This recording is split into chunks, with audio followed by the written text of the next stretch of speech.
Jair Bolsonaro se reúne com governadores para discutir as queimadas na floresta amazônica. 9 estados da Amazônia Legal pediram o envio de tropas das Forças Armadas para combater os incêndios. E você vai ver também. Para aceitar a ajuda de 20 milhões de euros do G7 no combate ao fogo, Bolsonaro exige retirada de insultos de Emmanuel Macron. Parecer da reforma da Previdência deve ser entregue hoje na Comissão de Constituição e Justiça. Polícia Federal nas ruas para combater o tráfico de drogas em 3 portos brasileiros. Veja também, a nave espacial russa com um robô humanoide conseguiu atracar na Estação Espacial Internacional. Tudo isso e muito mais, agora na edição de 1 da tarde.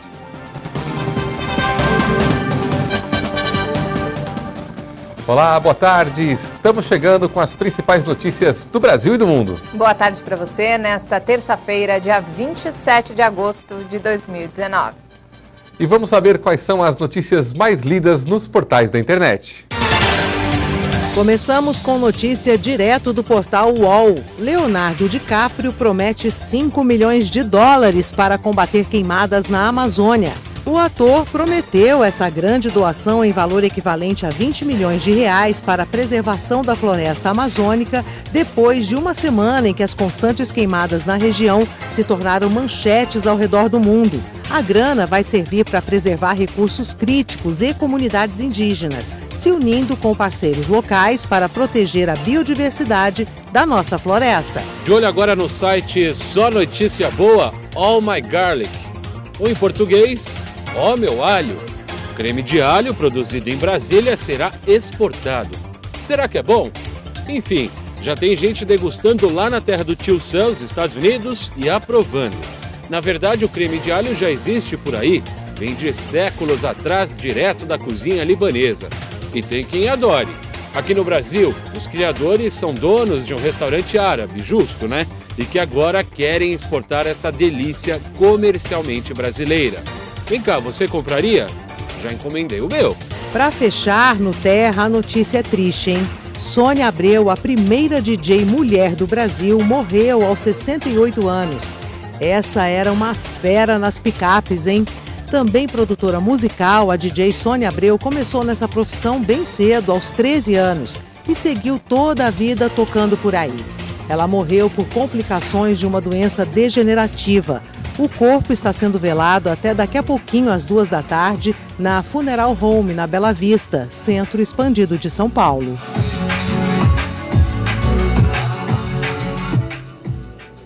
E o presidente Jair Bolsonaro se encontrou hoje com alguns governadores para discutir queimadas na Amazônia. Os 9 estados da Amazônia Legal pediram o envio de tropas das Forças Armadas para combater os incêndios florestais.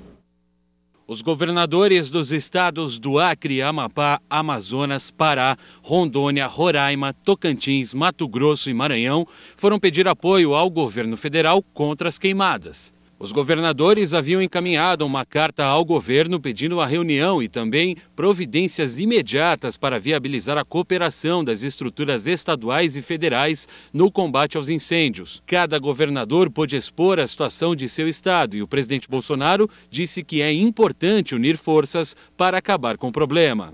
Nós vamos, se Deus quiser, juntos achar a solução para isso e que vai dar uma satisfação para o mundo, inclusive. A fama, né, que deixaram passar para o Brasil é a pior possível. Nós estamos ganhando essa guerra com o apoio dos senhores, em especial, tá, para mostrar o que é a região amazônica, qual o seu potencial e o que de benefício pode trazer para todo o nosso povo, e aí incluído os nossos irmãos índios.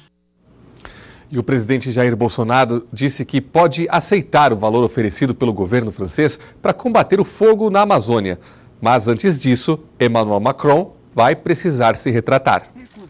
Bolsonaro disse que se Macron retirar os insultos contra ele e contra o Brasil, pode aceitar a ajuda de 20 milhões de euros, valor que corresponde a cerca de 90 milhões de reais. Bolsonaro afirmou que Macron o chamou de mentiroso e ameaçou a soberania da Amazônia ao falar sobre a definição de um status internacional. O presidente garantiu que em nenhum momento ele falou que não aceitaria a ajuda oferecida pelo G7. Primeiramente, o senhor Macron deve retirar os insultos que ele fez à minha pessoa. Primeiro me chamou de mentiroso. E depois, as informações que eu tive, de que a nossa soberania está em aberta na Amazônia. Então você realmente, para conversar ou aceitar qualquer coisa da França, que seja das melhores intenções possíveis, ele vai ter que retirar essas palavras. Bolsonaro tem afirmado que países estrangeiros têm interesse na Amazônia, em razão das riquezas da região e que o Brasil deve preservar sua soberania. E moradores da capital do Acre sofrem com a fumaça gerada pelas queimadas na Amazônia. Mais de 80 mil incêndios foram registrados em 2019 no país até o último domingo. Os incêndios na floresta amazônica têm gerado reflexo em cidades da região norte do país. Em Rio Branco, no Acre, moradores reclamaram das consequências da fumaça que tomou o céu da cidade. Isso tem causado um impacto muito grande na saúde das pessoas, os idosos, as crianças. Tem atrapalhado muito a respiração da gente, tem causado muita dificuldade na respiração. Isso não tem sido bom para a sociedade. Há anos e anos e anos a gente sofre com essas queimadas, com as fumaças, não só aqui na parte do Brasil, como nos nossos vizinhos, países vizinhos, como o Peru, na Bolívia, que nessa época se tem as suas queimadas. Os sintomas causados pela inalação da fumaça podem ser leves, como irritação nos olhos ou pele seca, mas também são comuns transtornos respiratórios e febres que podem levar a uma pneumonia. De janeiro até o último domingo, foram registrados mais de 80 mil incêndios em florestas de todo o Brasil, 78% a mais do que no mesmo período do ano passado. Especialistas e ambientalistas argumentam que a principal causa é a falta de fiscalização e o desmatamento, provocado para abrir espaço para cultivos ou pastos. E no interior gaúcho, passageiros ficaram feridos em um ônibus que foi incendiado. Veja esse e outros destaques em um giro de notícias pelo Brasil. Um ônibus estava dentro do terminal em Canoas, no Rio Grande do Sul. 4 criminosos encapuzados colocaram fogo no coletivo, que estava com cerca de 30 passageiros. 14 pessoas ficaram feridas, ninguém foi preso. Em Ibiporã, no Paraná, mais de 40 detentos fugiram de uma delegacia. Eles fizeram um buraco no teto para escapar. As celas têm capacidade para 35 presos, mas estava com 139.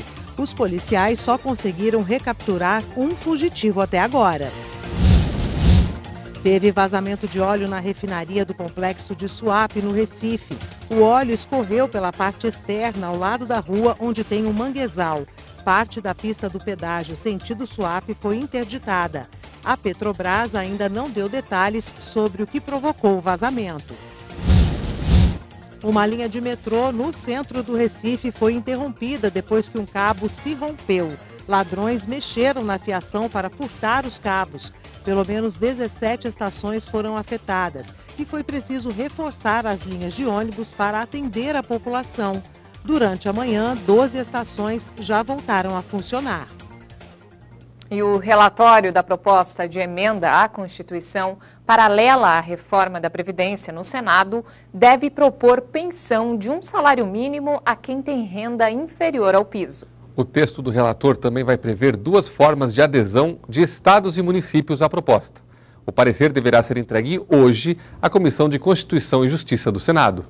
A proposta de pagamento de ao menos um salário mínimo ao pensionista que tiver renda formal abaixo do piso nacional de R$ 998 deve reduzir o impacto da proposta em mais de 20 bilhões de reais do total previsto de 933 bilhões e meio de reais em 10 anos. O relator da reforma da Previdência no Senado, Tasso Gereissati, chegou a sofrer pressão para vincular todas as pensões ao salário mínimo, mas essa opção provocaria uma redução ainda maior na economia esperada com a PEC. Outra proposta prevista para integrar a PEC paralela é a que prevê a adesão de estados e municípios. Serão 2 formas: Na primeira opção, caso os estados façam adesão à reforma, seus municípios seriam incluídos automaticamente, mas teriam um prazo de 12 meses para desistir. Na segunda alternativa, caso os estados rejeitem a entrada na reforma, os municípios poderiam aderir de forma autônoma. Todas as opções dependeriam de aprovação de uma lei ordinária nas assembleias ou câmaras municipais. Veja a seguir. Polícia Federal nas ruas para combater o tráfico de drogas em 3 portos brasileiros. Nave espacial russa com um robô humanoide conseguiu atracar em estação internacional. Nós voltamos em instantes. Até já!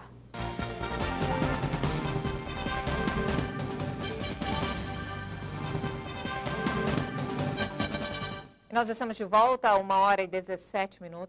E a polícia já analisou 26 celulares de parentes do pastor Anderson do Carmo, assassinado em junho em Niterói. Veja esse e outros destaques pelo país. A polícia descobriu que pelo menos 5 parentes do pastor Anderson tinham a senha do celular dele, entre elas a viúva, a deputada federal Flor de Lis.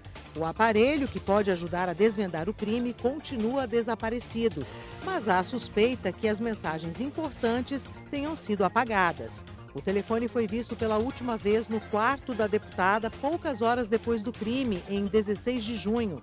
A execução do pastor em Niterói ainda está cercada de mistérios e contradições.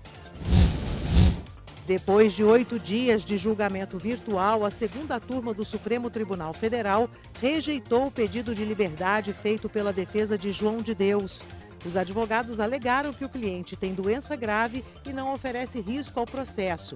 João de Deus está preso desde dezembro do ano passado, acusado de cometer vários crimes sexuais enquanto fazia atendimentos como médium em uma cidade próxima a Goiânia. Em Santos, no litoral de São Paulo, cães farejadores encontraram 581 quilos de cocaína escondidos numa carga de polipropileno no porto. A droga estava em tabletes e seria levada para a Bélgica. A polícia quer saber agora quem são os responsáveis pelo entorpecente. Na cidade de Nova Roma, na Serra Gaúcha, está sendo feita a perícia no brinquedo de um parque que feriu 2 jovens no último sábado. Esse vídeo mostra o momento em que o brinquedo, chamado pêndulo, despenca. A jovem de 18 anos continua internada na UTI.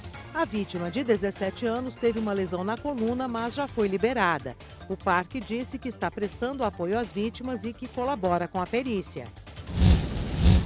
O corpo da advogada Letícia Souza Curado Melo, de 26 anos, foi encontrado ontem em Planaltina. Letícia era funcionária do Ministério da Educação e estava desaparecida desde a última sexta-feira, quando saiu para trabalhar. Marinésio dos Santos Olimpo está preso.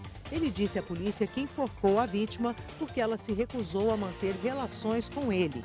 Letícia deixa um filho de 3 anos. E nos destaques internacionais, violentos combates entre forças governamentais e rebeldes na Síria deixaram pelo menos 51 mortos nesta terça-feira. Segundo o Observatório Sírio dos Direitos Humanos, os confrontos explodiram ao leste de Khan Sheikhoun após ataques de jihadistas e rebeldes contra posições do regime. Confrontos também foram registrados perto do aeroporto militar de Abu Duhur. Os ataques rebeldes coincidem com a viagem do presidente turco a Moscou. A agenda de Recep Erdogan incluía uma reunião com o colega russo Vladimir Putin sobre a situação em Idlib. Parte de Idlib, de Alepo e Latáquia estão sob controle do Hayat Tahrir al-Sham, ex-braço sírio da Al-Qaeda e de rebeldes pró-Turquia. Na semana anterior, as forças do governo retomaram a cidade de Khan Sheikhoun e de localidades de Hama. A ofensiva governamental foi realizada apesar de um acordo sobre uma zona desmilitarizada negociado por Rússia e Turquia para separar forças leais ao regime dos insurgentes. Desde o fim de abril, bombardeios sírios e russos mataram quase 900 civis em Idlib, segundo o OSDH. De acordo com a ONU, mais de 400 mil pessoas foram obrigadas a abandonar suas casas. E a China criticou nesta terça-feira o apelo dos países membros do G7 para que se evite a violência nos protestos de Hong Kong. A ex-colônia britânica vive uma crise com mais de 2 meses de protestos por mais democracia. Expressamos nosso forte descontentamento e oposição resoluta à declaração feita pelos líderes na cúpula do G7 sobre o tratamento dos assuntos de Hong Kong. Ressaltamos várias vezes que os assuntos de Hong Kong são assuntos internos da China e nenhum indivíduo ou governo estrangeiro tem o direito de intervir. A China pediu aos membros do G7 que parem de interferir nos assuntos alheios e de preparar em segredo atividades ilegais. O texto final da reunião do G7 reafirma a existência e a importância da Declaração Sino-Britânica de 1984 sobre Hong Kong e pede para evitar a violência. A declaração garante por 50 anos um estatuto de autonomia para a ex-colônia britânica, estabelecido no princípio um país, 2 sistemas. E depois de uma tentativa de pouso fracassada no fim de semana, a nave espacial russa com o robô humanoide Fedor a bordo atracou em estação espacial internacional nesta terça-feira. No Twitter, o robô pediu desculpas pelo atraso e afirmou que já está pronto para o trabalho. Fedor, que leva um número de identificação Skybot F-850, havia partido na quinta-feira do cosmódromo de Baikonur, no Cazaquistão. O robô mede 1,80 m de altura e pesa 160 quilos. Capaz de imitar os movimentos humanos, Fedor terá como missão ajudar os astronautas em suas tarefas, mas não poderá se movimentar livremente pela estação. O humanoide tem contas nas redes sociais Instagram e Twitter, onde divulga informações sobre sua vida diária e suas proezas, como aprender a abrir uma garrafa de água. E agora de volta ao Brasil, de acordo com dados do último Anuário de Segurança Assistencial Hospitalar no Brasil, que foi divulgado em 2017, 829 pacientes morrem todos os anos nos hospitais públicos e privados no país. Entre os motivos estão as falhas banais, como erros de dosagem ou de medicamento, uso incorreto de equipamentos e infecção hospitalar. O número de óbitos supera ainda os acidentes de trânsito e as mortes por câncer. A dona Luzia levou o marido a um hospital. Ela, que já passou pelo mesmo problema, tinha certeza que o marido estava sofrendo um infarto, mas o médico não percebeu. Ele falou, eu vou passar um remedinho aqui, ranitidina, Buscopan, Plasil e dipirona. Eu falei, doutor, meu marido não vai tomar esse remédio, ele está infartando. Aí a minha filha, não vai não, de jeito nenhum. Ele olhou para minha filha e falou assim, como você sabe, você é médica? Aí minha filha falou, não sou médica, mas eu cuido da minha mãe há 17 anos. Ela teve 3 infartos. Então, por experiência própria, eu sei que ele estava infartando. Ele estava no começo, dava para salvar ele. O que a dona Luísa disse é cada vez mais comum nos consultórios médicos do país. Ouvir um paciente dizer que o médico não sabia o que estava falando, que não deu atenção ou que não foi atencioso. Pior, a última avaliação do Conselho Regional de Medicina com médicos recém-formados traçou um retrato nada animador dessa situação. De cada 10 profissionais, 7 não sabiam o que fazer quando uma pessoa sofre um infarto e 7 não conseguiram medir a pressão do paciente.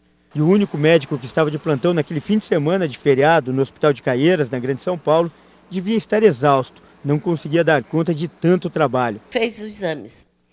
Levamos, ainda a médica deu para minha filha, falou, corre no médico, entrega para ele. Fomos no ambulatório, cadê o médico? Não estava lá de novo. Aí minha filha saiu à procura dele no hospital. Aí ele estava na emergência, sentado no celular. Dá para imaginar qual seria o fim dessa história? Luiz Carlos da Silva, de 60 anos, morreu no colo da esposa, na sala de espera. O guarda não queria me deixar entrar. Eu entrei em luta corporal com o GCM. Eu entrei, e uma bobeada que ele deu, eu passei por debaixo da perna dele. E entrei na UTI, na emergência. Só estava meu marido lá na emergência, só meu marido coberto. Aí eu vi aquilo, ele todo roxo lá. Eu desmaiei. Logo em seguida, o médico de origem boliviana foi embora e acabou sendo afastado do serviço. A dona Luzia ainda relatou ter recebido mensagens dele no celular, reclamando que foi prejudicado profissionalmente. O Conselho Regional de Medicina de São Paulo abriu um processo e investiga o caso. Em casos como esse, existe a alternativa da Associação Brasileira de Apoio às Vítimas de Erro Médico. E como não falta trabalho, foi criado até um grupo que avalia as denúncias e indica advogados especializados para acompanhar os casos. A maior parte das ações que hoje estão na justiça são conduzidas por advogados que são generalistas. Então, são profissionais que têm muita dificuldade de interpretar informações técnicas da área médica. Você tem um outro tanto de ações que são ingressadas onde efetivamente não ocorreu o erro. Então, são ações que estão fadadas a perder desde o início. E uma outra parcela grande de pessoas que efetivamente não buscam seus direitos. As vítimas ou parentes das vítimas aguardam respostas. Para essas pessoas, pior que a morte de alguém da família é a sensação de que ela poderia ter sido evitada. Talvez se não fosse o médico de plantão. Eu espero que esse CRM tenha um pouco de consciência, sabe? Ele é boliviano. A gente descobriu tudo dele, tudo. Que ele foi o médico que, para fazer o exame para entrar em Caieiras, ele foi o último colocado. A gente descobriu tudo, onde ele morava, tudo, tudo. Não para fazer mal para ele, de jeito nenhum. O mal que eu queria fazer para ele é ele ser prejudicado na profissão, para ele não matar mais ninguém.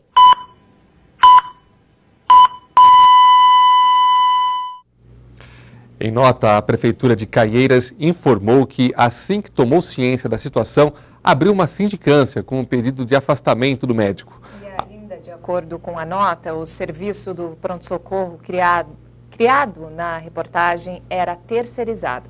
A Prefeitura ainda explicou que, depois da investigação, enviou o relatório para apuração do Conselho Regional de Medicina do Estado de São Paulo.